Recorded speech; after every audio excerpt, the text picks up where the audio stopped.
Good evening, everybody. How's everybody doing? How's it going, everybody? All right, my name's Steve, And I'm Jay.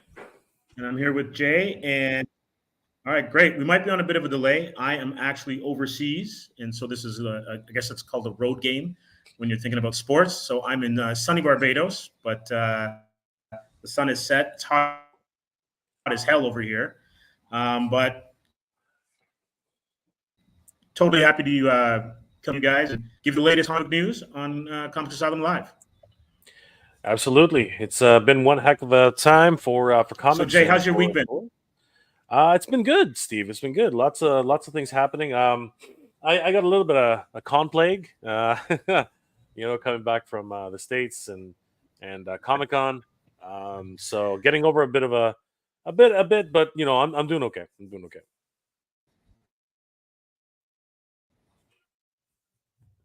How's Barbados, Steve?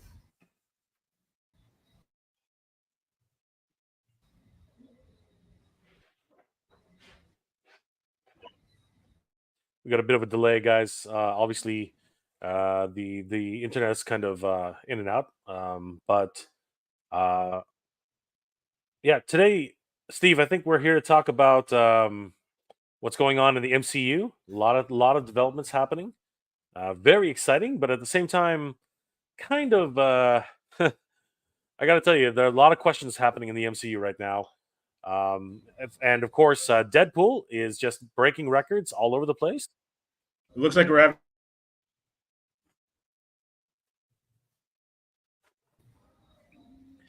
Yeah, we're having a few technical issues here, guys. But as I said, Deadpool's been killing the box office right now. I got a chance to see it. I'm hoping Steve got a chance to see it, and I guess we'll find out from him in a little bit. Let's say hi to everybody who's in the chat right now. Rhea Black, what's going on, Rhea? How you doing tonight? Good to see you. Always good to see Rhea. Steve, we're back, or It looks like it. I'm having some technical difficulties on my end. The Wi-Fi is not as strong down here, so that's hopefully okay. it doesn't cause any more issues. All right. Well, we're back for sure. Mitch is in the chat. What's going on, my friend? Frankie Rivera. How are you doing, brother? Good to see you. So Steve, I was just telling the audience that we're expecting big things from the MCU this year. A lot of surprise announcements, a lot of big developments happening in the MCU space. Did you happen to catch Deadpool yet? Yes, I was able to catch it before I hopped on the plane. To be honest with you, it's a crazy film. Like it's basically, if you love comic books, it's almost like Prawn for you guys. Like it's got everything that every comic book fan of Deadpool and Wolverine is expecting. And if you've ever followed any of the movies from the MCU's inception, canceled movies, movies that were talked about, movies that we've seen, they touch on it. Yep. Some great callbacks to old pre MCU movies. Some which were a lot of fun. And a lot of Easter eggs too. A heck of a lot of Easter eggs, and some people would call them glimpses into the future of the MCU, which is true.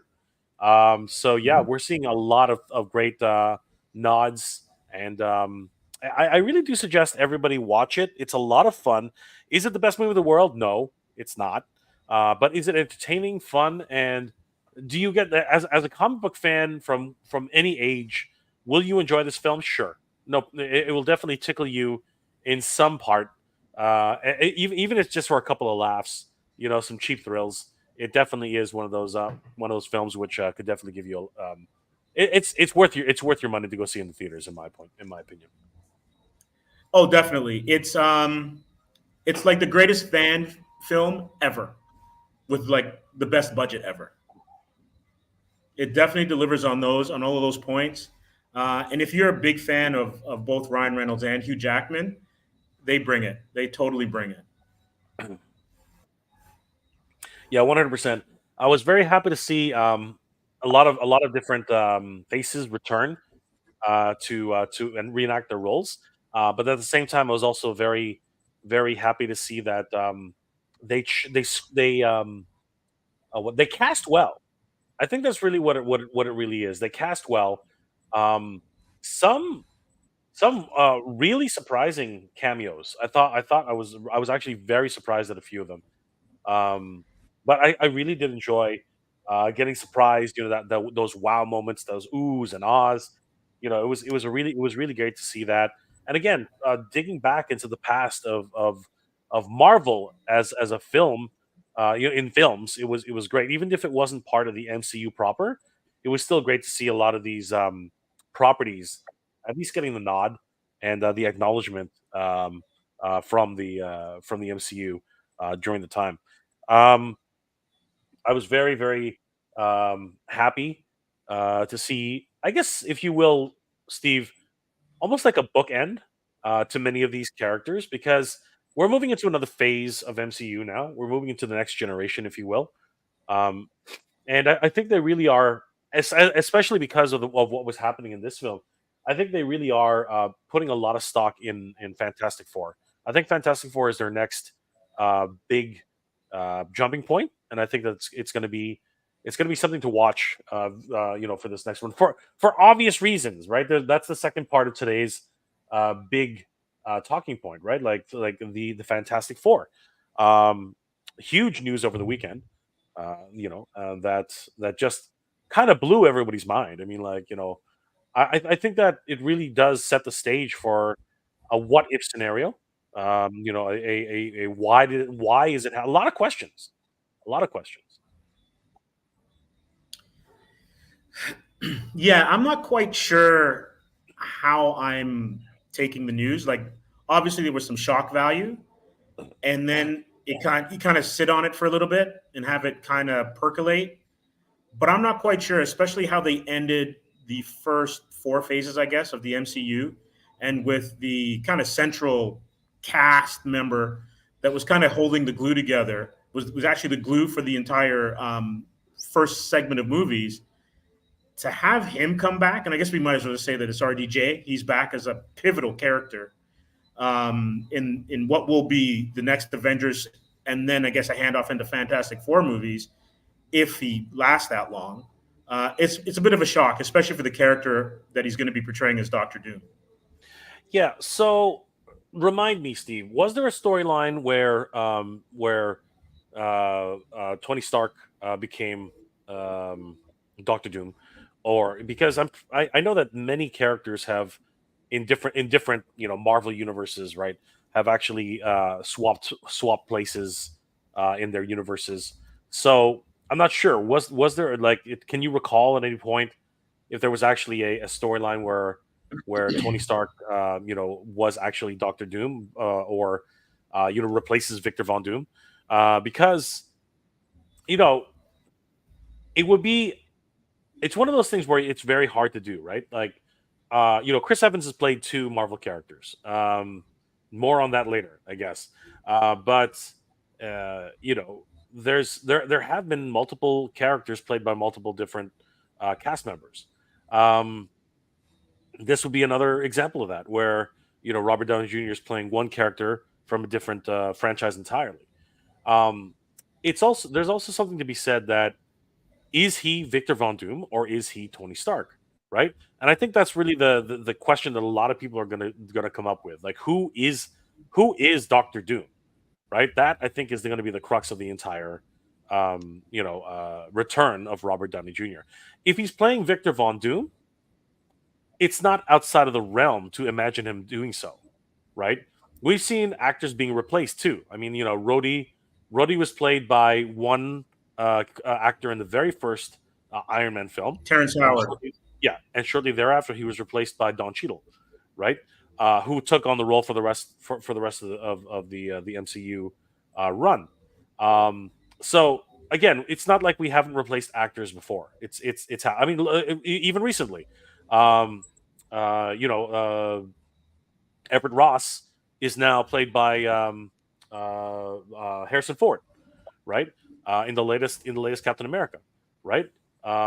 Prior to that, he was played by help me out here, Steve. What was his name again? Um, William Hurt, William Hurt, the who late the passed late away. William. The late William Hurt. So it's one of those things where we do have actors being replaced and or reprising roles or what have you, right? So Night One says there wasn't a what if story that involved a mind swap. Okay, um, Yes, that is true. so so if that's the case, right? Are we looking at that scenario here? I don't think that's gonna. I don't think that's actually what's gonna happen here. Thoughts, Steve, Well, on that'll be is pretty are hard the to do as a mind swap. yes for sure. It'd be pretty hard to do a mind swap since uh, I guess Stark doesn't exist anymore. He's passed on. My whole thing with it is Stark's like Robert Downey Jr. is a great actor, right? Stark was a pivotal character, but if you're an FF head, you kind of want Victor Von Doom out of Latveria with those kind of ties. And so I'm not quite sure how they're going to do it. I also know, and I'm not sure if this is the Kirkman version, which if that's the what if, but I know Kirkman did a storyline where Stark was Doctor Doom. I don't know. I just feel as though if you have a top three villain like Doctor Doom, and I'd probably rank him just behind the Joker and Lex Luthor in terms of being an iconic villain. You kind of want him to stand on his own 2 feet and not come in as a variant. I can see that as something like maybe down the line as a reveal, but not to start off because his history with Reed is kind of like the one of the main driving points of what makes the Fantastic Four exactly as special as it is, especially when you then roll in the fact that I guess Reed's second child, Reed and Sue's second child, was delivered by Victor Von Doom. Yeah, So Valeria. So Valeria. Yeah, it's Valeria. it it's it's an interesting kind of twist. I think from a business point of view, it makes total sense. I'm There, not sure from a storytelling point of view. yeah, yes, for sure. I think that what they're doing here is taking a massive risk. But I have a funny feeling either A, this is a completely different universe, right? Which we've rebooted into. You know what I mean? The prime timeline, which is hinted at very heavily in Deadpool. For those of you who are going to watch it, I don't think that's a spoiler. I think that everyone's figured out that this is somewhat mixed with Loki, the television series. Um, so I think we possibly are looking at a different branch. I mean, we've seen through Multiverse of Madness a completely different Reed Richards, right? Who met his end. For the spoilers, I don't know. I don't know if this is a spoiler anymore. But basically, spoilers ahead. We're going to talk about a lot of MCU stuff tonight. Multiverse of Madness. Just if you haven't watched it, go watch it. But you do see an incarnation of Reed Richards, and it's never really actually established if he was finished off in that film. It was very heavily implied that he's not coming back. But this just tells you that there are multiple universes out there, multiple different versions of, and Deadpool did a good job of showing that too. There are so many different iterations of different versions of those characters. Juggernaut's not the same. Neither is obviously Captain America. We find out is not the same. He's a different person, right? There's a lot of things happening in that movie. Gambit is not the same, right? So All there's Wolverines. yeah, multiple Wolverines, multiple Wolverines, right? Again, not giving away too much, but you guys should definitely check out the film. Giving you guys, It but is a must watch. it is a must watch, 100%. If you've ever wanted to see your favorite version of Wolverine, I'll tell you right now, you get to see them in this film. Like seriously, it's fan favorites everywhere. But that's as far as it'll go. Um, as far as RDJ goes, I have a funny feeling what they're probably going to do is he is Victor Von Doom. I think that it would be dumb. It would be dumb for him to be Robert Downey Jr. I think that would alienate a lot of people because, as you said, Steve, I think RDJ, and in the words of Deadpool, he was the pivotal character. He is the pivotal character of his universe, right? You guys can try to figure that out when you watch the film. But and for his epicness to have, because that his farewell was the end of the MCU as it was in that scope, in my opinion. The direction they're taking in now is not the same direction it was while he was around, right? Even Spider-Man, I mean, it hit him the hardest, right? There's so many different aspects of Tony Stark that just are not able to exist with him around, as it is right now. Um, and there are rumors going around right now. I don't know if they're true or not, but apparently there is going to be a Tony Stark in this universe. What are your thoughts on that, Steve? I'm fine. I'm gonna drop one of the comments. I think it's from Night One, and basically, Marvel being able to use variants of characters does open up infinite possibilities, and that's exactly true. And so, basically, I think all bets are off. The whatever you think can happen is probably possible, and maybe not even on the table because they can go in any direction. My only my only kind of reservation is are they riding this horse too long? Like, does another actor not need to come in and be part of whatever they're doing next as like their lead villain? And then how does that affect characters like Spider-Man when he shows up and meets I guess Robert Downey Jr. Doom, right? There's a lot of questions. And then if this is the case and you can replace characters willy nilly, where's T'Challa? Why can't we get another T'Challa? Please, can we get him recast? That's what I would kind of want. Yeah, but T'Challa is all like, again, in the Prime universe, T'Challa is no more, right? I mean, it's exactly like, is it Robert Downey Jr.? Sorry, is it we're talking about, is it Tony Stark? Right. I think up until the point where they start bringing out trailers, we're never going to know who this is yet, right? We don't know if it's Victor Von Doom, right? We don't know if it's Robert Downey Jr., right? And once that's actually revealed, that is when the can of worms will either open up or they put a stake in the ground saying, this is faces mean nothing. You know what I mean? Faces are actors can be reused and repeated when required, especially if we need a boost, a shock to the system, right? And is that I think that's where we really have to say, as fans, is that what we actually want? You know what I mean? Do we is and again, as you said earlier, RDJ is an incredible actor. He can definitely pull it off.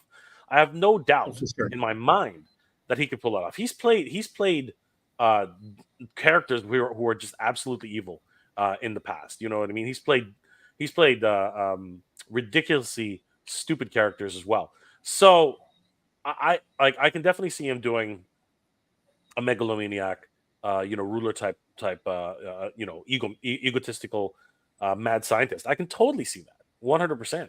And then dealing with magic and everything like that, it'd be great. It'd be amazing. Um, you know, but I think the real question, as you've mentioned earlier, is this the right move?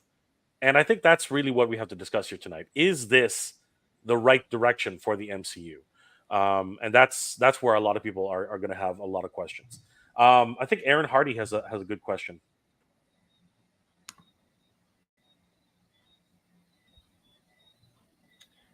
The problem is that the more complicated movies get, the less people like them. It's very risky financially. Well, you're not wrong there, and I think that's probably one of the benefits of Deadpool and Wolverine, because on its face, it's not a really complicated movie, right? There are probably more plot holes in it than a golf course, right? But it's still entertaining. It's a lot of fun. For someone like me who is a big comic book fan, there are even like 3-second scenes or 4-second scenes in there where I'm like, yeah, and you're totally happy to see them. But to the overall, plot, beginning, middle, end, all that kind of stuff, it's definitely lacking there. But it's not anything where if you're in it just for the experience of these two guys beating the crap out of each other, and then getting tons, I mean, tons of fan service, then this is the movie for you. No, I totally agree. You're not. This is a popcorn movie. This is not a movie which is going to define the MCU in any meaningful way. No, this was a nod to all the fans and a love letter, if you will. And because of the character of Deadpool, you can get away with it, right? The man breaks the fourth wall. The character himself knows that he's a character in a movie. He knows that he's a character in a comic book. If you guys don't understand that, you'll pick that up pretty quickly when you start watching this version of the film, because even in the past films, he sort of only hinted at the idea that he knew what was going on. Here, he literally tells you to your face. He grabs the camera. He does a whole bunch of things which break the fourth wall specifically, and basically remind you that he is one of us. He's actually an audience member who happens to be in the film, and because of that, we're allowed these moments. We're allowed these fan services that you would never get in any other film. I think we might have gotten that in Multiverse of Madness a little bit, because we, for the first time, we saw the X-Men directly interacting with MCU characters, right? And they weren't candy coated at all, right? They were definitively who they were. But you know what? I really suggest, like what Steve said, watch this film. Watch Deadpool. Deadpool is a fun ride.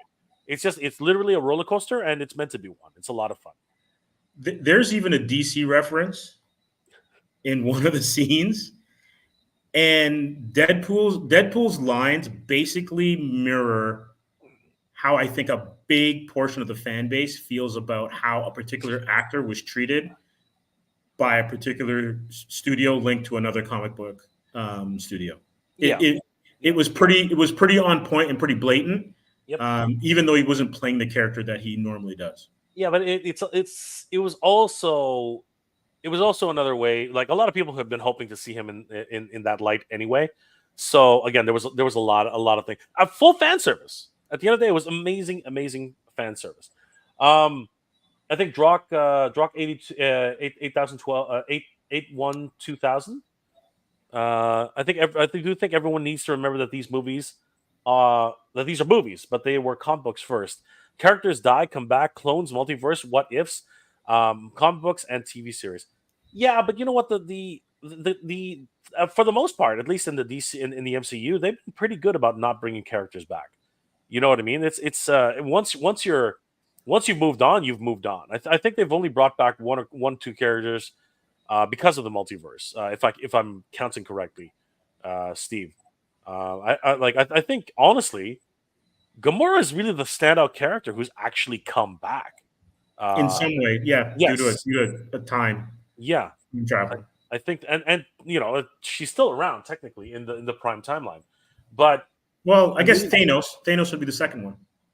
Yes, but as you said, for a time, right? Again, yeah. But by that notion, the entire Thanos, the whole army came back, right? Everybody came back, right? His entire legions came back, right? But I'm talking about meaningful. I guess what I mean is in a meaningful way, like in another movie entirely, right? I'm hard pressed to think of any other character that's actually come back, fully. I guess you could argue Loki definitely came back.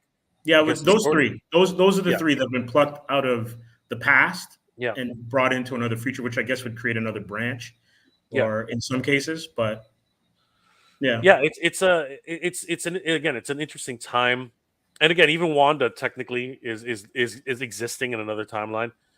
So it is an interesting weaving that they're creating in the multiverse. Alberto Frias, how come we did not get a lone Griffin? Ask Mr. Fantastic. It's I think he means the actor Ian Gruffudd, who was the OG Mr. Fantastic in the two movies that were done in the '90s with Jessica Alba. Oh, as a cameo. Yeah. Truthfully, I don't know. it's possibly because he didn't want to. I mean, that can be a possibility. Or again, they had other plans for Reed Richards. Um, even Jessica. I mean, think about it. Jessica Alba didn't show. You know what I mean? But not to spoil it, there are enough references to Fantastic Four in the movie that you don't have to worry about that. So I think Yes. that alone should answer it. Yeah, It most could be definitely. yeah, it could be Iron Man Supreme Alberto. Um, I mean, yeah, I guess it could be. But then we're getting back into Iron Man, right? Interesting. Um, Bernie Lomax, he's got a long one. Honestly, I couldn't. Yeah, Go okay, ahead. go ahead. No, you go. You go ahead, Steve. I honestly could care less about what Disney does with the Marvel Universe. I can't wait for Image Comics, a non-sellout company by none other than Todd McFarlane. New Spawn movie will be a blessing to comics. That's a bold statement to say that any company doesn't sell out. You know what? I'm not going to say. I mean, Toddy Mack is a great ambassador. I'm not going to lie. He's a self-made individual. He helped to create an entirely new comic book in arguably the next phase of the comic book industry. The company of him, Jim Lee, and Rob Liefeld, and all those guys, Will Spartaccio, all those guys who really were the Silvestri, Eric yeah, Larson. exactly, all those guys who created Image Comics. It's arguable that without them, comics would still be, in the hands of Marvel and DC, right? It would literally be a two-horse race. But now we have companies everywhere. We have IDW, we have, we have We've Wildstorm. And got I guess Wildstorm is owned by DC now, right? Yeah, but Um, there's Boom, there's Distillery, yeah, Titan Comics. yeah. Skybound's part of Dynamite, Image. yeah, You know, Dynamite come back. So many different comic books. Dark So Horse. There's a lot of companies. yeah, and that wouldn't have happened if it wasn't for Image, right? But to say that Todd hasn't done questionable things in the past, that's not true. You know what I mean? Todd's made the deals that he needs to make, right? Um, and he's been talking about bringing Spawn back as a movie for the longest time. I mean, even this Comic Con, he's still talking about it, right? So, but it's hard to make films. It's expensive. It's not easy. So, he's looking for the right partners, and we'll see what happens. Well, he's got Jamie Foxx attached to it, right? So, you know, it's in good hands that way. But there's so many moving parts to a film. Like a comic Yeah, book, yeah, there's what, like eight people, and then you can kind of get financing just by going to Kickstarter or whatever. But a film is a totally different beast.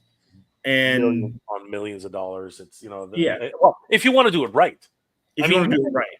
you can do a film as a low budget endeavor and still make something decent. I mean, like we've seen fan films which rival, at least visually, rival blockbuster Hollywood films. But will they gain the audience that they need? I think that's that's the difference. Because what if you want wide appeal and wide audiences to get yourself, you have to spend as much as you spend on the film in advertising, right? And then you have to convince theaters to take your film. That's, I think, the biggest problem with films, right? Convincing theaters all around the world to say, "Hey, take a chance on my film." It's not easy. That you have to have the right connections. You have to have the right, PR machine behind you. Well, speaking of that, I want to just show, because Spawn's going to be a restricted movie, right? But just to show you what a restricted movie can do, I'm going to take a look at the box office for Wolverine and Deadpool, and it is crazy how much money that this. Let me just share it here. So we have got 50 million weekdays for a 550 million box office. So I'm not sure exactly how many days it's been out. Has it been a week? But I guess we can probably do the math on that. if we wanted to. It's coming close to a week now. Tomorrow will be a week when previews started going up, which is insane, right? When you think of that kind of cash for a restricted movie, it's absolutely bonkers.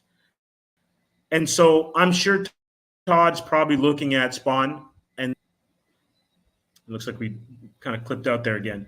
But realistically, if the movie's done right, Jay, there's no reason why they can't get a fraction of that.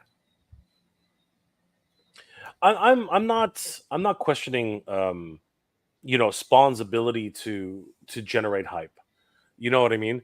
But as we already know, their first kick at the can, again, it had a lot of potential, but just like anything else, the real problem with Hollywood back then was a comic book movie was considered a joke, right? That's the way the producers looked at it. Before the Matrix, everyone was like, nah, whatever, you know what I mean? The comic book movies, whatever. I mean, X-Men was probably the first real kick at and I really do attribute a lot of what Bryan Singer brought to the table there. He had a vision going in, and he really wanted to see that go forward. And he didn't want to treat them like spandex heroes. As a matter of fact, he made light of that multiple times, right? Anything that happened afterwards, that needs to be dealt with on its own. But in terms of really taking the MCU, I guess there wasn't the MCU yet, but taking comic book movies seriously around that time, it was rough. I mean, immediately after that film, there was two Punisher films which did horribly. You know what I mean? There was the Fantastic Four, which did moderately well, and then I think I'm hard pressed to find any the Daredevil was okay. Help me out here, Steve. What other films? Elektra wasn't very good. No, terrible, absolutely horrid. What else was there? Well, the Spider-Man movies came around that time. The Spider-Man movies were, but again, that was when Marvel really started taking charge of their own properties, right? But that was still Sony. That was still Sony. I know it's still Sony, but what I'm trying to say is that they understood that this is the property which really needs to be taken care of. You know what I mean? Like they brought in a great director in Raimi. You know what I mean? Who had an idea and had a vision for Spider-Man, and again brought it full circle with all the actors and everybody involved, right? And he treated it with a lot of respect, is what I'm trying to say, right? Whereas you look at a film like I had it at the top of my head just now. Ang Lee's Hulk. Let's just say Ang Lee's Hulk. Use that. Yeah, exactly. Hulk. That's what I was going to say. The Hulk. Yeah. So continue, Steve. That was the one that was noodling. Ang Lee's Hulk was basically an art film as a comic book film, and I'm not sure it was the right character to kind of do as an art film. And you can kind of see that there were some elements that were great and some that just didn't work. The Hulk, of course, is a fan favorite among all Marvel fans, and it's ironic that the Hulk has never had a standalone movie that could stand. Ironically, that could actually stand on its own. I argue that Edward Norton's Hulk was amazing. I love that movie. I love that film. I love the film. I thought it was brilliant.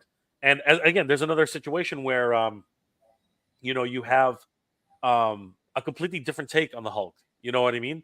And it would have been interesting to see, but it was still somewhat incorporated. You could tell because the cameo at the end was Tony Stark, right? So they were starting to get that incorporation of leading into a multiverse, right? As a Marvel universe, right? An actual Marvel universe. And now Marvel movies are doing better than most movies, right? Marvel movies are given bigger budgets than movies ever. It's amazing how geek culture has really come full circle and really taken the movie industry by storm. People are years ago, again, as I said, comic book movies, fantasy films, anything that they were considered jokes. They were considered this is never going to win an Academy Award. Then all of a sudden, Lord of the Rings, sweeps the entire nominations that was made for. That's crazy. A clean sweep, right? We're talking like absolute pure insanity. The Matrix, right? Never won Best Actor or anything like that, but it did win a lot of technical awards, right? For best cinematography, best special effects, this and that, right? And it really opened up the eyes of film goers. Avatar, one of the biggest grossing movies of all time, right? A fantasy science fiction film, right?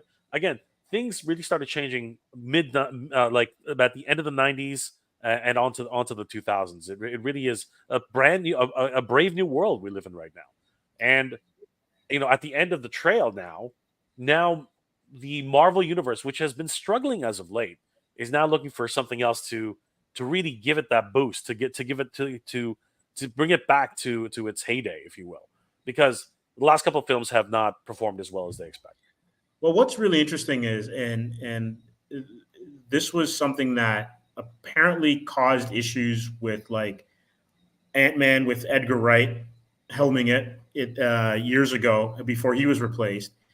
But apparently, Ryan Reynolds' production company had a big stake in this film, and you can see that whatever he wanted, he was able to get. Whether it was the casting of some of the, Easter egg type characters, or the way that the script went, or some of the cameos that we were able to get, there wasn't any kind of a pushback from the suits saying, "Now we can't do that." It was kind of like, "Well, I'm kind of making this film. My production company's a part of it, and we're going to do it this way." And I think he had his finger on the pulse. Like, it's kind of like Henry Cavill when it comes to, oh my gosh, Gerald, the character.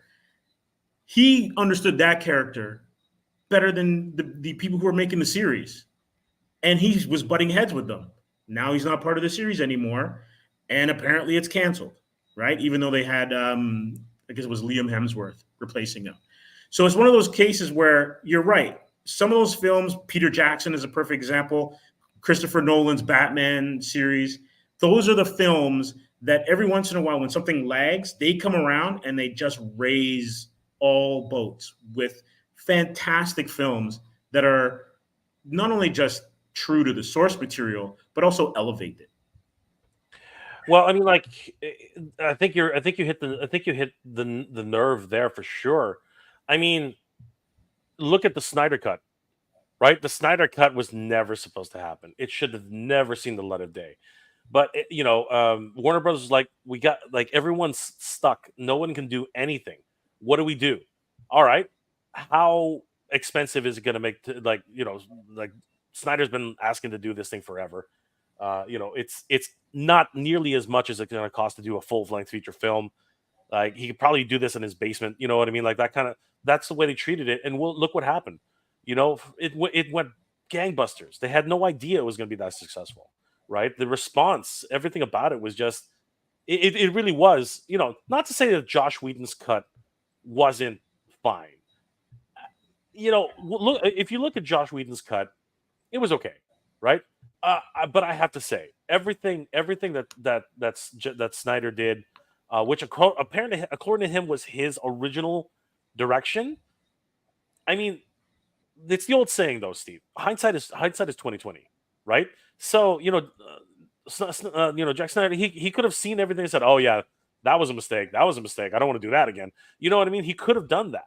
But if we are to believe what he said, right, then maybe his cut would have been the best, because again, he couldn't finish the film because of his daughter, right? So many different things happened along the way. So we just don't know, right? We'll never know what the original cut was supposed to be like, right? So, but the fact that he even got a chance to do it really shows you that it's a brave new world out there, man. Like anything that really demonstrated to you anything is possible. Like that was really supposed to be a director's cut. It was never supposed to actually happen, right? I think it was Jason Momoa who basically, "I've seen the Snyder cut. You guys have to see it," and just through that, right? Enough people were galvanized to actually want to see this thing made, right? So again, crazy. We live in a different world now, Steve. That would never happen before. For sure. I'm going to take a look at Bernie Lomax's comment. There are so many other comics Disney could have done, but they stick with the Avengers is sad. X Force, Alpha Flight, Long Shot, just name a few that they could have made instead. I'm going to just say straight up, I want an Alpha Flight movie. I totally love Alpha Flight.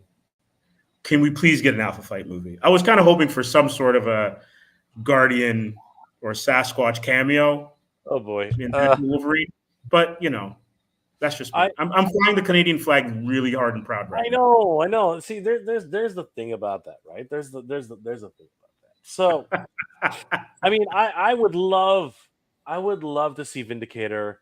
I would love to see both Vindicators. You know what I mean? Yeah. I would love Guardian to see and them Vindicator both. for sure. Yeah, I would love to see them both. You know what I mean? Like original and where we are today.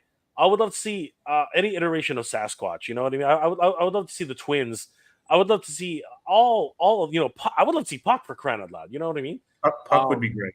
Puck would be great, and of course that would be another wonderful, appropriate. I'll say it this way: appropriately sized character. I think that would be freaking amazing. Yes. And it would be even funnier if they made him 6 foot tall. I mean, just as a joke, right? But the reality is, Canada is it's another world, man. It's another freaking world. You like, I'm gonna say this out, right? And it's not a popular opinion, but I think Americans support Americans. I think that's really what it really boils down to. I think that when you're talking about homegrown talent, there's definitely something to be said about Alpha Flight as a film, but I definitely would think that they would need to. Well, here's the way I would play it, and agree with me or disagree with me if you want.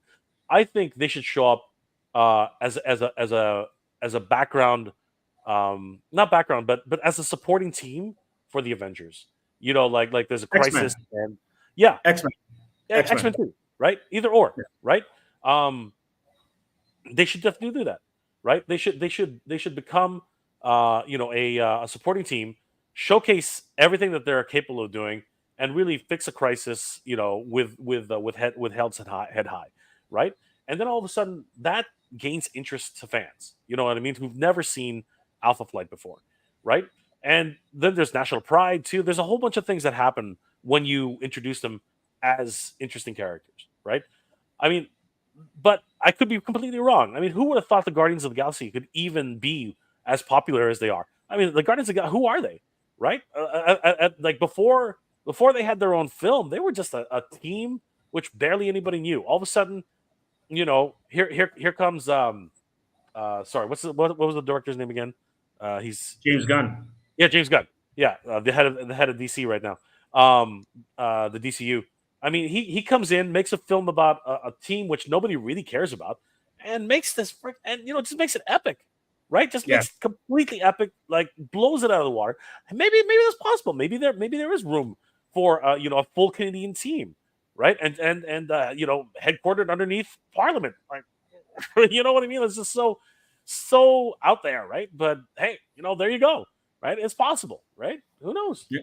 And I think Night One agrees with you. Alpha Flight is a cool group that hovers under the radar to the general public, but it could possibly break through like Guardians did. You guys are on the same tip, for sure. Just a tip. But but yeah, no. I am excited. Steve, let's just get to the point. I'm excited. I'm excited about RDJ's return. How it happens, I'm not sure. We're gonna have to let the filmmakers figure that out. But on that note, though, let's talk about the elephant in the room. Is this a Hail Mary, Steve? Is this a Hail Mary on the part of the MCU? It could be. But I also think it's also tied to the business aspect of it. And apparently, RDJ and the Russo brothers were a package deal. And the Russo brothers, with Infinity War, they delivered. I think they also did Winter Soldier. And so if you're going to have their next big kind of like crossover spectacle, why not have those two helmet? And if RDJ is going to be at the center of it, then I probably can see how it's going to work. It's outside of my scope at this point, and so it does seem like a bit of a Hail Mary, only because with the FF now coming out, Pedro Pascal, um, that movie coming out, I kind of wanted to have, and especially since they got Galactus right, or at least it seems so from the trailer, I wanted them to get Doctor Doom right, but we'll see what happens. I think it's a Hail Mary, but we've seen a couple of those get caught for touchdowns and win championships, right? So Yeah. we'll see what happens. Yeah. So the fireworks show. The hinting at an actual physical Galactus this time instead of some entity that just roams space. Um, yeah. No. I'm excited about you know, but it is that kind of thing. Ant-Man, just like anything else, Giant Man is a stretch. I mean, it's hard. It's hard to wrap your head around a gigantic being that devours worlds. I mean, devours worlds is a that's like onomatopoeia. That's like it's a figment of your not figment. It's a what do you call it, Steve? It's actually a it's he's not technically. I guess he is technically devouring worlds, but the reality is he's taking its energy, he's taking its lives. He's not He's really going kind around of like doing, he's not Unicron. He's yeah, not freaking. he's not, yeah, he's not Unicron or like popping Timbits in his mouth, Yeah, right? Galactic Timbits, no, but he's kind of like what the Celestials were doing, yeah. They take right? the In the energy or Eternals. the whole the essence of the planet is destroyed and used as fodder for them. Right? He is Amen. a yeah. So He's not a cloud, so he's not a cloud, so I'm good. Because that cloud, wow, you talk about absolute disappointment yeah, for sure, for yeah. sure. But speaking of, I want to go back to a previous comment by Night One, and Night One said that the old Spawn HBO animated series did spawn R-rated correctly, right? And I think when it comes to just because we're talking about this with FF and Doom, once you do the characters properly, you really have no like cause for any kind of concern or consternation. You just want what you read in the books to be represented well. And I think that's where you're on the nail, you're on the nose with Guardians is not only do you go in there with kind of low expectations, but they over delivered on what we thought we were going to get in those comics on the screen, and it totally slaps. And I think when you think back to like a lot of the greatest animated kind of versions of characters, Batman the animated series, the Spider-Man series of the '90s, X-Men '97, right? The Fleischer Superman cartoons. A lot of the live action ones that we're talking about, those are the ones that stick in our memories, forever. And we keep going back to those. Chris Reeves Superman, as an example, right? They're seminal. And you just want the characters when they come on screen to be not only treated that with that kind of reverence, but also represented that way. No, I totally agree. And it is pretty telling.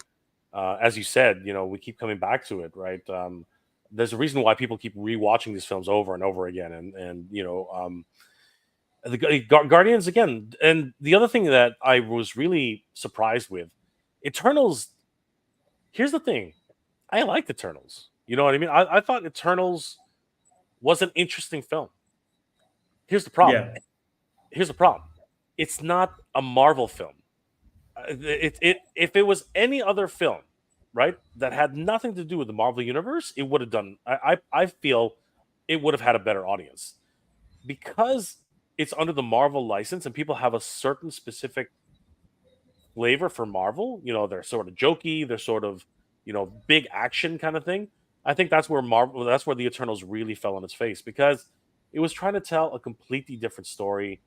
And it was trying to set something up. It really was. I mean, even the cameo at the end really was leading into more of a Marvel situation.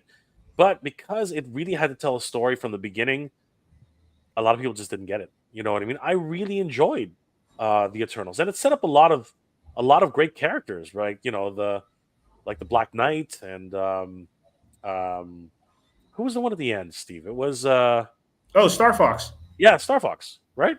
Yeah, I mean, a Thanos' lot of brother. yeah, a lot of great characters, a lot of great characters who would eventually, become amazing, storylines in themselves.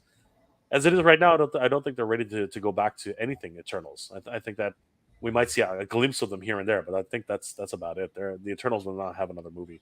It's a one You know, and done. yeah. Although I did see today that Brie Larson's Captain Marvel will be featured in the next two Avengers films.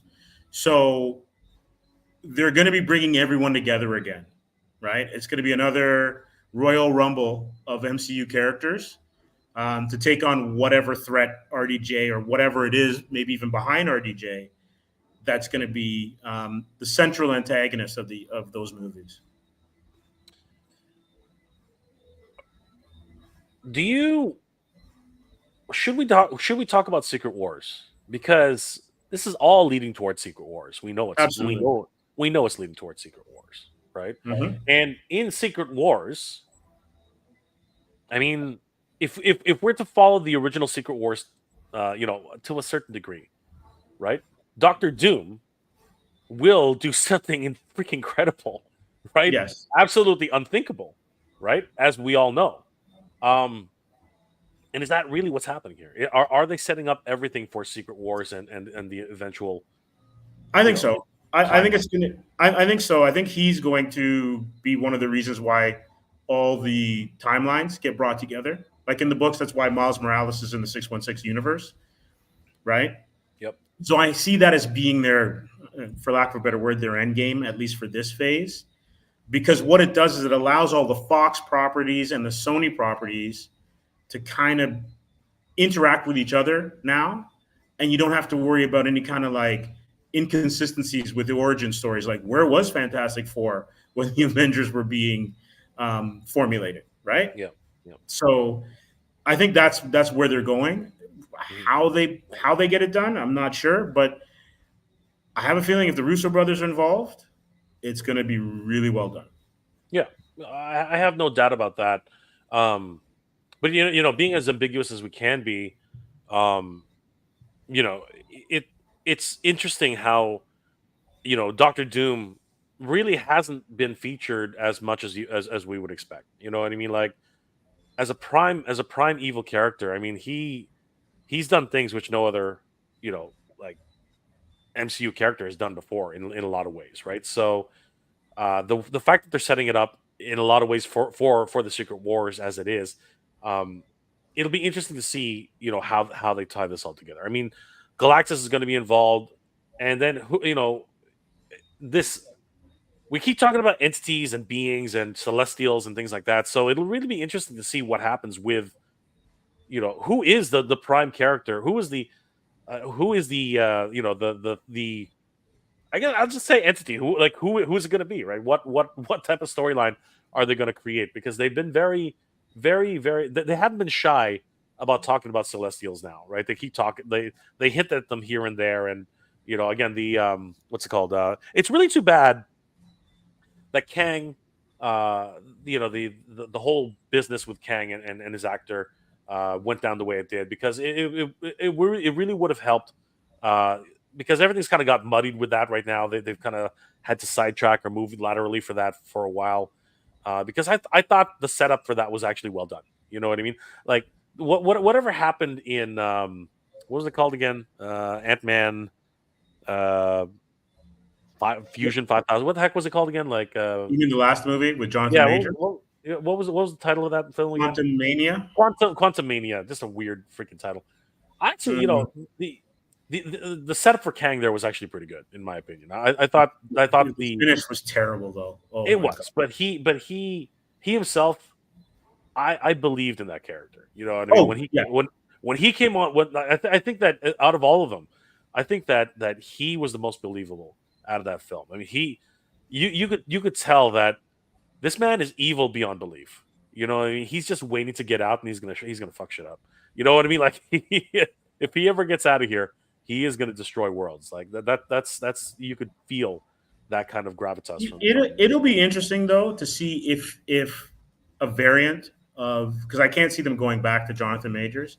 No, But it'll be not interesting to see now. if a variant of that character finds its way into the Avengers movies, because you rarely have one villain, right? No, you're So right. he might be, you know, hench number two or whatever before you get to Doctor Doom, or maybe he then gives rise to Doctor Doom. Who knows? Whomever they get to play him, but it should be very interesting. Well, Doctor Doom and Kang have had their run-ins before, right? So it at the end of the day, it will definitely be an interesting play with either of those characters. And I have heard rumor that they are thinking about using Kang again, but with multiple different actors. Like he'll be portrayed by multiple different personalities, right? Which I can see that happening. It's not like he has to be pigeonholed into one character. Um, but as with that, right? It'll be interesting to see what they finally do with Galactus, with Kang, with all these wonderful this tapestry of new villains that they can tap into now that Avengers. We can talk about West Coast. We can talk about different factions and everything like that, right? So it's the possibilities are endless. We have a brand new palette to work with, and we've seen a glimpse of it in different movies like Deadpool and such. So, and now For sure. with RDJ making his return, again now anything is truly possible. Well, I guess we'll see how that goes. For sure. I just want to get to some of the comments. We've got Sure. some pretty cool ones. All right. Go for it. Nolan said Batman TMNT was a good movie. Yeah, Yeah, it was. agreed. It was a lot of fun. That was a lot of fun. It was a lot of fun. Um, this one from night one, I still remember the Gamma Dogs fighting Hulk. I can't lie. That is the standout scene from that Ang Lee movie for me. Yeah, that's true. Actually, This it one, The had its moments. Crow. It had its moments. The Crow. The Yeah, but Crow was a good flick. the Crow's that's not even that's not DC. That's not Marvel. That No, was no, no. independent. Well, but that's an indie book. It was off Yeah, an indie book. yeah. It's great. Here's another one. Again from night one. It does suck that there wasn't a proper Justice League versus Darkseid final battle in that movie to end it. That movie was kind of a bit of a muddle, and I think just too many filmmakers with the Josh Whedon versus Snyder version. Um, so that's how it goes. Yeah, but Um, I think that it still leaves the door open for anything. The real problem is, I think they've cut ties with Henry Cavill, and unfortunately with that, I think that he was this generation's Superman, and it's hard to separate a lot of fans' vision of that. This new reboot for Superman, it's gonna mean a lot. I think it's gonna mean quite a bit. But a Definitely. lot of people are just hung up on that stupid suit, man. that thing is Right. just making the rounds. It's getting ridiculous. Here's an interesting question. Stephen J., do you think they could do a Wildcats movie? That would be Oh, really interesting. I what can, arc? There's so many arcs. There's so many arcs you could take with Wildcats, though. I mean, like, the Hellspawn arc is there. So is the Zealot arc. There's yeah, the Grifter arc. There's so yes. many different arcs you could take. The Brood.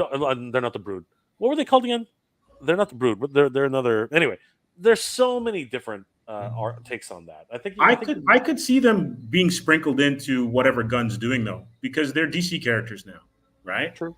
True. So I can see them showing up much like they do in the animation, where you get Grifter showing up, but you don't get the full team, No, never right? will. I can Never will. definitely see that. This is a great comment here from Sci-Fi George. Alex Ross created a story about Galactus where he drains the life from worlds that carry the celestial seed as a countermeasure to keep the Celestials in check. Hmm. That's interesting. So that's interesting too, because that's something that can also be played on if they ever bring Galactus back for something else other than what the FF movie will be. Yep, for sure. You could be almost an anti-hero hero Mm-hmm. a little bit. Yeah. Drock 812,000. Different mask, same task. Yes, he did say that, and he did say Yeah. that for a reason, right? So Yeah, he did. let's see how that Right. plays out. Um, do we post anything that has a spoiler in it? Well, um, which one are you? Which? Oh, that. Bernie Lomax. You know what? You're talking about Bernie's comment. Yeah. It's already in there, but no, let's Bernie. We'll like. I'll just say, um, it was funny. I'll say it that way. It was funny. Yes. Bernie, Yes. it was funny. It was not. I was not expecting it. I'll say it that way. I don't know. Yeah. Did you No. No. expect? Like I didn't. No. I didn't. And especially the take, Yeah. the take that they took. Yeah. I didn't see that one necessarily coming. Yeah. I thought it was. I thought it was well done. I thought um, the way Deadpool led, like was leading into it. I was like, oh crap, right? And then it happened. I was like, dang, that was good. Actually, that was really really good. Yeah. There's another one here.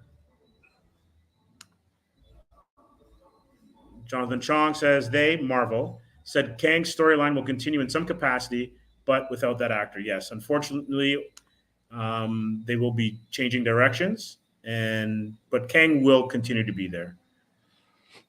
Which is good. I think that's the right choice. Mm-hmm. Hold on a second. And this one, this is a good one. Jay made it back from Comic-Con in one piece. You survived, Jay. Just barely. Jay's healing factor is stronger Yeah. than either Deadpool's or Wolverine's. I So hope there was so. no way that Con Crud was going to keep him down. I hope so. It is getting better, but thanks, Mike. Appreciate it, bro. Now, there's also something I wanted to, because you just, speaking of San Diego, Sure. DC had one hell of a presentation in terms of announcements, and they released a trailer for the new Batman flick.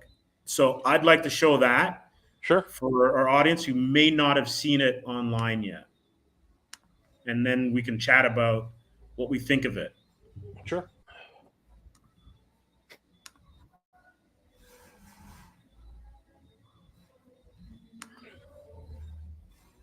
Okay, we're good to go. I'm going to get her rolling.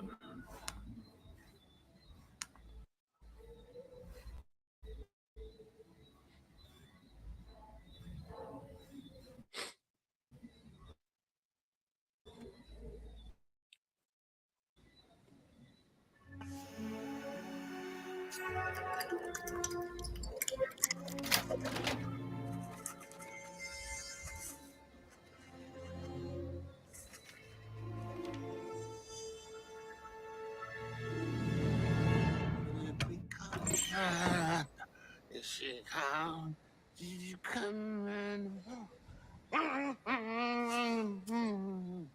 Crap.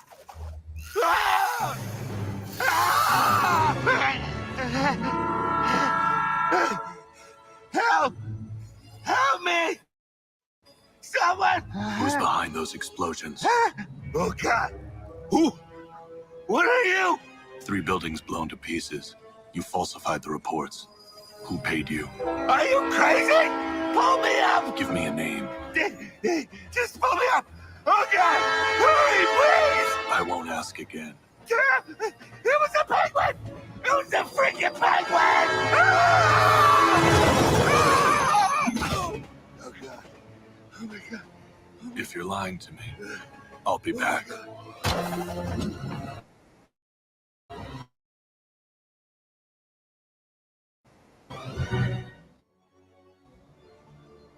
Great scene.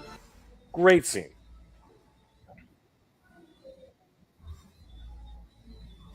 Hang on a second. There we go. That was I thought that was pretty good. That was incredible. No. You know what? Kevin Conroy. No one's going to be able to replace him. But still, what an amazing performance. Yes. I very much hearkening to Batman the Animated Series. The direction, the design, the look. What's not to love in that clip? That's absolutely beautiful. And also too, they're paying homage, I think, to the old series, to the animated series, somewhat, and then going back to the character's roots with the short gloves, in his first appearances. But what's also interesting is that they're gender bending the Penguin. The Penguin is going to be a woman, voiced by Minnie Driver. Oh wow! So that's going to be an interesting take on how that character kind of is portrayed and then interacts with Batman. Yeah, for sure. We live in an age now where here's the thing about comics, right? These characters are 80, in some cases 80, almost 100 years old now, right? Yeah. And some people are going to say, "Don't touch my characters," right? I like them exactly where they are. They should be the same characters that I've had when I was a kid, right? Well, let's be realistic. The characters that you grew up as a kid are not the same characters that were when they were first created. Even they've changed in a lot of different ways, right? So every generation has a different version of the Joker. Every generation has a different version of the Penguin, right? Harley Quinn is a brand new character, and she became one of the most popular characters in Batman ever. There's always going to be a portion of the fandom that's going to say, no, the Penguin is a fat, mutated, and in a lot of ways he's not, right? In a lot of ways he's just a fat, crime boss, right? Who just happens to waddle around a little bit, and has an affinity to birds, right? But at the end of the day, sometimes you need a new perspective. Sometimes you need a new character to liven something up. I think that if you're respectful to characters and what they represent, it can still work. Will this one work? Who knows? We're going to find out. But you know what? This particular director is going to take a shot at it. So, well, the thing about it is, it's an Amazon Prime series, and it debuts tomorrow. So, if you've got Prime, I think as of maybe 12 o'clock midnight, it might be available. It might be maybe later on tomorrow. But it's one of those things where, and you're seeing it with things like The Boys and Invincible. When you have a film, you only have so much time to develop things. When you have a series, you then have kind of like the luxury to actually story build and world build. And with Batman, your world's already built, but you're able to kind of then, when you're making your little twists or your turns in terms of what people are expecting, you have more time to flesh that out. absolutely. I believe as well, though, just circling back to your original comment, I believe it's around 3 a.m. Because usually what tends to happen is they launch it at midnight For the West Coast, right? California time, Pacific Standard Time. So if you're up at 3 a.m. in the morning to later this evening, you might be able to catch a glimpse of this series. I think is it the full series or is it 2-episode pilot and then they continue? You know what? I'm not sure. I haven't had a chance to check how much they're going to do, but usually it's like 2 to 3 hours or half hours or whatever when they do it. So 2 to 3 episodes. I'm not sure what the episode length is. Might be half hour, maybe 45 minutes. I'm not sure, but I'm sure it's enough to give you a taste, to give you a pretty good idea of whether you're going to like it or not. Yeah, for sure. I think that the direction alone, just the way it looks, the fact that it has those nods to the animated series, I think that a lot of people are definitely going to be at least intrigued. Because it has that, and the fact that who's playing Batman? Do we know? You know what? I'll look that up. Yeah, but I'm not. He's taking a nod to Kevin Conroy. He's still doing it on his own, his own version, but I think that goes a long way. I really do. Yeah, I think it's Hamish Linklater. Interesting. What's he done in the past? Do we know? Let me IMDb him. The great IMDb. Bernie Lomax, curious. You say that Jay? So He-Man is Adam is a woman, and a new one. Can you bring up Bernie's comment? I'm interested to. I would like to reply to that. Hang on one second. He's been in The Big Short, Battleship, The New Adventures of Old Christine, Manhunt, American Horror Story, Marvel's Wastelanders, the podcast series, which featured, you guessed it, Doctor Doom, So he's been around the comic book block quite a bit. Nice. So Nice. which one did you want me to highlight? Bernie Lomax. Bernie Lomax? Yeah, 11-11. Curious you say that, Jay. So if He-Man, if He-Man Adam is a woman in the Motu movie, you wouldn't have a problem with that. It's 2024, might happen. You know what, Bernie? I'm going to go ahead and say that I will always give anything Motu a chance. All right. Just keep it up there for a second, Steve. Sure. I am always someone who's going to give the half glass full attitude. That's always been me. I'm not going to lie, I gave Thundercats Roar a chance. I have a 3-episode rule. Everybody knows this about me. I have a 3-episode rule. If it doesn't catch me in 3 episodes, I drop it. I dropped Thundercats Roar in 2 episodes. It did not catch me. I didn't give it the time of day for the 3rd episode. All right. If the new He-Man actually has a female version of Prince Adam, I'm going to say, okay, that's interesting. I'm going to take a look at it. If I can't make it through half the film, that's the way that works, right? I've walked out on films before. I really have. And I've asked for my money back. I'm not even kidding. I've asked for my freaking money back. But for me not to at least take a look at it, that would be the exact same thing as almost 90% of the people who had criticized Master Universe Revelations, right? They didn't even give it the time of day, right? Saying that things like Kevin Smith is an idiot, Kevin Smith is ruining my childhood, Kevin Smith is blah blah blah blah blah blah blah. You know what? Kevin Smith is a shock jock.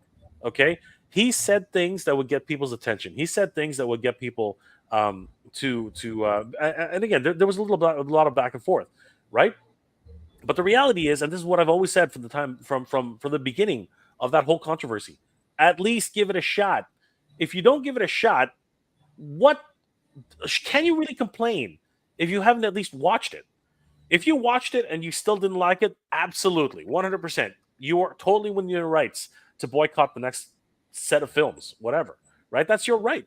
But I've always been of the opinion you cannot really judge something until you've actually seen it. And then there's always the opinion that, oh no, I'm not going to give the respect to that because it's not my He-Man, right? It's not my Batman. That's not my Penguin. You can go ahead and make that decision, but you are depriving yourself of the chance to see something great, if that's actually what it is. You're also depriving yourself of the chance to see something absolutely horrid, right? And then decide finally on your own merits that yes, that was absolutely horrid, right? And that was a waste of half an hour of my life that I'll never get back, right? Absolutely, I totally get that, right? But the reality is, can I go ahead and say that I will watch a He-Man film where Adam is a woman? Yes, I can go ahead and say that. 100%. You know what's a perfect example of that in both things that you just touched on? Battlestar Galactica. When that first when it first showed up, the reboot, and people were in love with the Glenn A. Larson 70s version, and you had Starbuck as a male, right? You cannot tell me that Katie Sackhoff Starbuck doesn't have her own place in the canon of amazing, not only sci-fi Battlestar Galactica characters, but sci-fi characters, period. Yeah. And that was a gender bend that, to me, hit it totally out of the park. You know what? These days, I'm not even going to call it a gender bend anymore. Like, there's no point. We're just talking about a new version of Starbuck, a new version of the Penguin, right? Absolutely.